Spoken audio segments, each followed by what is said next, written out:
आज की कहानी एक सच्ची घटना पर आधारित है।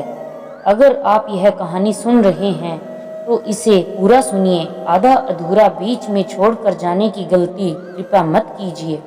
कहानी को बीच में छोड़कर जाने से पाप लगता है। एक गोरैया पक्षी का जोड़ा शिवजी के मंदिर के पास एक पेड़ पर रहता था। जब जब मंदिर में पूजा आरती होती तब तब वह जोड़ा जाकर मंदिर में सम्मिलित हो जाते और पूरी पूजा और आरती का आनंद उठाते और शिव भक्ति में लीन हो जाते। वे इतने लीन हो जाते कि उन्हें अगल बगल का कोई होश ठिकाना ही नहीं रहता। पक्षियों का यह रोज का काम हो गया था। जब भी मंदिर में घंटी बजती और आरती होती तो यह पक्षी सुबह शाम जाकर शिव भक्ति में लीन हो जाया करते। इसके बाद वह अपने बच्चों के लिए चूगा पानी इकट्ठा करने के लिए निकल जाते। मंदिर की थोड़ी ही दूरी पर एक बुढ़िया माँ का घर था। उस बूढ़ी माँ का इस दुनिया में कोई नहीं था। उसकी देख रेख करने वाला उसके साथ कोई नहीं रहता था। वह बूढ़ी माता अकेली ही रहती थी।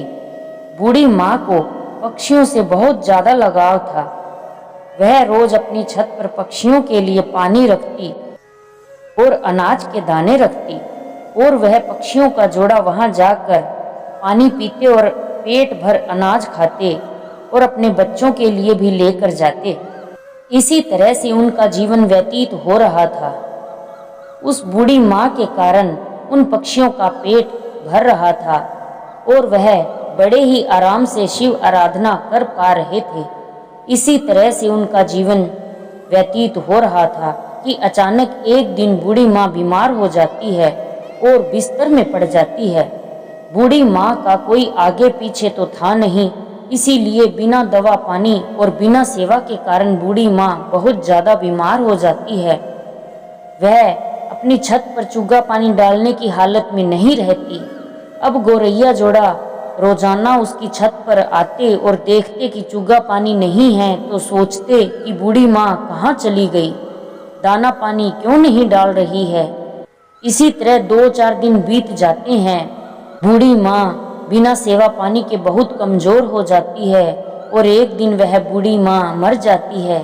पक्षी का जोड़ा बूढ़ी माँ को न पाकर बहुत घबरा जाते हैं और बूढ़ी माँ को पूरे गांव में इधर उधर ढूंढने लगते हैं, लेकिन बूढ़ी माँ का कोई अता पता नहीं चल पाता। बूढ़ी माँ नहीं मिलने पर गोरैया अपने पति से कहती है कि हमने बूढ़ी माँ को हर जगह ढूंढा लेकिन वह नहीं मिली।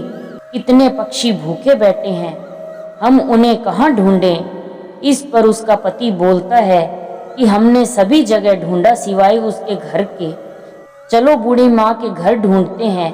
जैसे ही गोरैया जोड़ा बूढ़ी माँ के घर आता है तो देखते हैं कि बूढ़ी माँ बिस्तर पर लेटी हुई है और उसके ऊपर मक्खियाँ भिन भिना रही हैं। पक्षी जोड़ा अपने पंखों की फड़फड़ाहट से मक्खियों को दूर करते हैं, लेकिन बूढ़ी माँ कोई हलचल नहीं करती। वह समझ जाते हैं कि बूढ़ी माँ की मौत हो चुकी है। दोनों बहुत निराश होते हैं और सीधा शिव मंदिर में आते हैं और जैसे ही मंदिर में घंटी बजती है, आरती शुरू होती है और दोनों पक्षी जोड़ा एक पैर पर खड़े होकर शिव आराधना में लग जाते हैं। भगवान शंकर का जाप करने लगते हैं। 1 घंटा बीतता है, 2 घंटे बीतते हैं, 4 घंटे बीतते हैं। बहुत लंबा समय बीत जाता है, लेकिन वह पक्षी जोड़ा ऐसे ही एक पैर पर खड़े होकर शिव आराधना में लीन हो जाते हैं। बिना खाए पिए भक्ति करते करते उन्हें 1 महीना बीत जाता है। उनकी भक्ति देख भोलेनाथ बहुत प्रसन्न हो जाते हैं और उन दोनों पक्षियों को दर्शन देने आते हैं। भोलेनाथ बोलते हैं कि बोलो गोरैया, तुम्हें क्या चाहिए, मैं तुमसे बहुत प्रसन्न हूँ। छोटी सी जान होते हुए तुम दोनों ने अपनी क्षमता से ज़्यादा भक्ति की है। मैं तुमसे बहुत प्रसन्न हूँ, जो मांगोगे मैं वह दूंगा। तब गोरैया कहती है, हे प्रभु, हमें कुछ नहीं चाहिए, बस उस बूढ़ी माँ को आप जीवित कर दीजिए।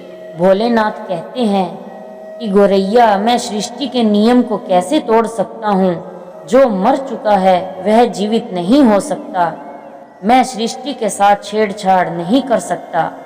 तुम कुछ और मांगो, मैं वह दूंगा।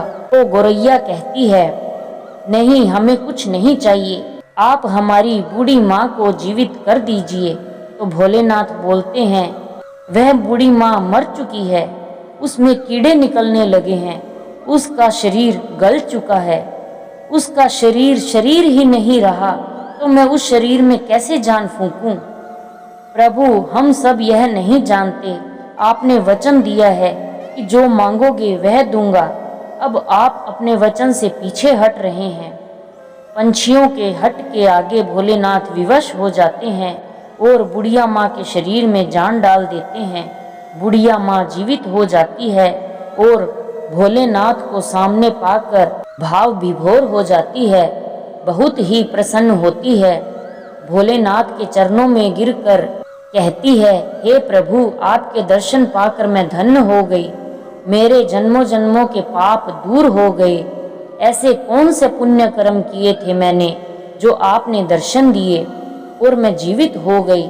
इस पर भोलेनाथ कहते हैं कि हे बूढ़ी माँ, मैंने तुम्हें तुम्हारे कारण जीवित नहीं किया, यह तो गौरैया पक्षी के जोड़े के कारण तुम जीवित हो, जिन्होंने मेरी निराधार भक्ति की, बिना अन्न पानी के मेरा जाप किया, एक पैर पर खड़े होकर मेरी बहुत लंबे समय तक भक्ति की, सिर्फ तुम्हें जीवित करने के लिए। उन्हीं की भक्ति के कारण तुम आज जीवित हो। वह गौरैया पक्षी जोड़ा तुम्हारी छत पर चूगा पानी लेने आता था, उन पंछियों के कारण तुम्हें जीवन दान मिला है।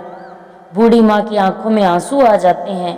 बूढ़ी माँ ने भोलेनाथ को दंडवत प्रणाम किया और फिर वह अपनी छत पर रोज सुबह चूगा पानी डालने लगती है और गौरैया जोड़ा और अन्य पक्षी चूगा पानी लेने छत पर आने लगते हैं।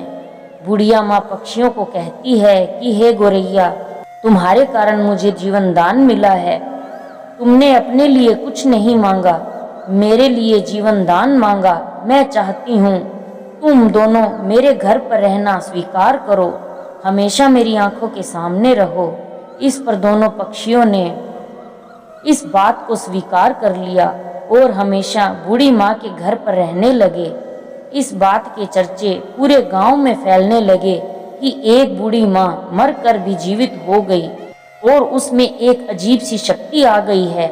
और धीरे धीरे लोग बूढ़ी माँ के घर पर आने लगते हैं और अपने रोग और कष्ट बताकर बूढ़ी माँ से अपने कष्ट का निवारण करते हैं। बूढ़ी माँ भोलेनाथ की पूजा पाठ करके लोगों के दुख दूर करने लगती है, उनकी बीमारियां दूर हो जाती। बूढ़ी माँ के चर्चे दूर दूर तक फैलने लगे और दूर दूर से लोग आते और उनके रोग कष्ट दूर हो जाते। समय बीतने लगा और वह बूढ़ी माँ उस स्थान पर अपने ही घर में समाधि ले लेती है। आज उस बूढ़ी माँ के उस स्थान पर एक भव्य मंदिर बना हुआ है। यह मंदिर गुजरात में स्थित है। आज भी लोग दूर दूर से अपने कष्ट दूर करने के लिए मंदिर में पहुंचते हैं। यह मंदिर चिड़िया वाला बुढ़िया माँ के नाम से प्रसिद्ध है। उस मंदिर में आज भी गौरैया का जोड़ा भक्तों को देखने को मिलता है। लोग दूर दूर से अपने शारीरिक रोग को दूर करने के लिए यहाँ आते हैं और शिव आराधना करके अपने रोगों को दूर करते हैं। कैसे एक गौरैया पक्षी जोड़े ने शिव आराधना करके एक बूढ़ी माँ को जीवित किया। सच्चे मन से की गई भक्ति से हम भगवान को पा सकते हैं। जैसे गौरैया ने सच्चे मन से भक्ति की और उस बूढ़ी माँ को जीवित कराया।